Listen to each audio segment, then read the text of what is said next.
नमस्कार, मैं शालिनी स्वागत करती हूं आपका द न्यूज इंडिया लाइव पर। आइए नजर डालते हैं आज की बड़ी खबर पर। आसाराम की जमानत के खिलाफ सुप्रीम कोर्ट पहुंची पीड़िता। बेल रद्द करने की मांग, कहा उसका बाहर रहना केस और सुरक्षा के लिए खतरा। रेप केस में सजा काट रहे आसाराम को राजस्थान और गुजरात हाईकोर्ट से मिली 6 महीने की अंतरिम जमानत को नाबालिग पे चुनौती दी है। पीड़िता ने शीर्ष अदालत से गुहार लगाई है कि आसाराम की जमानत तुरंत रद्द की जाए, क्योंकि उसका बाहर रहना केस और सुरक्षा के लिए खतरा हो सकता है। वहीं गुजरात हाईकोर्ट ने सोमवार को आसाराम के 3 पुलिसकर्मी रखने की शर्त हटा दी। हालांकि कोर्ट ने आसाराम की उस मांग को खारिज कर दिया जिसमें प्रवचन या समूह में अनुयायियों से मिलने की छूट मांगी गई थी। पीड़िता का तर्क, आसाराम का बाहर रहना खतरे से खाली नहीं। पीड़िता ने याचिका में राजस्थान और गुजरात हाईकोर्ट की ओर से स्वास्थ्य कारणों से दी गई जमानत के फैसले का विरोध किया है। याचिकाकर्ता के वकील ने तर्क दिया है कि आसाराम का प्रभाव बहुत व्यापक है। यदि वो जेल से बाहर रहता है तो गवाहों को प्रभावित करने की कोशिश की जा सकती है। याचिका में ये भी कहा कि जिस अपराध में आसाराम को सजा हुई है वो बेहद गंभीर प्रकृति का है। ऐसे में केवल मेडिकल रिपोर्ट के आधार पर उसे लंबे समय तक जेल से बाहर रखना न्याय संगत नहीं है। पीड़िता ने उसके बाहर रहने को लेकर कई तरह की आशंका भी जताई है।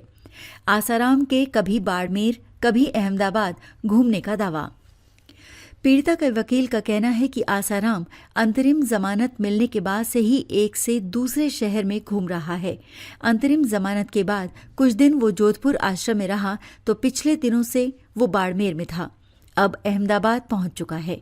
कोर्ट ने उसे बीमारी का इलाज कराने के लिए राहत दी थी, लेकिन वो यहाँ वहां घूम रहा है, जो शर्तों का उल्लंघन है।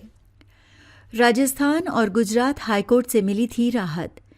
जोधपुर स्थित राजस्थान हाईकोर्ट ने 29 अक्टूबर को आसाराम को बढ़ती उम्र और लगातार गिरते स्वास्थ्य का हवाला देते हुए इलाज के लिए 6 महीने की अंतरिम जमानत दी थी। इसी आदेश के आधार पर 6 नवंबर को गुजरात हाईकोर्ट ने भी रेप के एक अन्य मामले में उसे जमानत दे दी थी, लेकिन उसमें आसाराम के साथ 3 पुलिसकर्मी रखने और समूह में साधकों से नहीं मिलने की शर्त भी थी। इन दोनों शर्तों को हटाने के लिए आसाराम की ओर से दोबारा गुजरात हाईकोर्ट में अर्जी लगाई गई थी। आसाराम को पॉक्सो एक्ट के तहत विशेष न्यायालय जोधपुर ने 25 अप्रैल 2018 को आजीवन कारावास की सजा सुनाई थी। उस पर नाबालिग से रेप और अन्य संगीन आरोप थे। करीब 12 साल की कैद के बाद पहली बार 7 जनवरी 2025 को उसे मेडिकल कारणों से अंतिम जमानत मिली थी। वो करीब 12 साल से जेल में बंद था। हाल ही में उसकी मेडिकल रिपोर्ट्स में हार्ट और अन्य गंभीर बीमारियों का जिक्र किया गया था, जिसे आधार बनाकर हाईकोर्ट ने मानवीय दृष्टिकोण अपनाते हुए ये राहत इलाज कराने के लिए दी थी।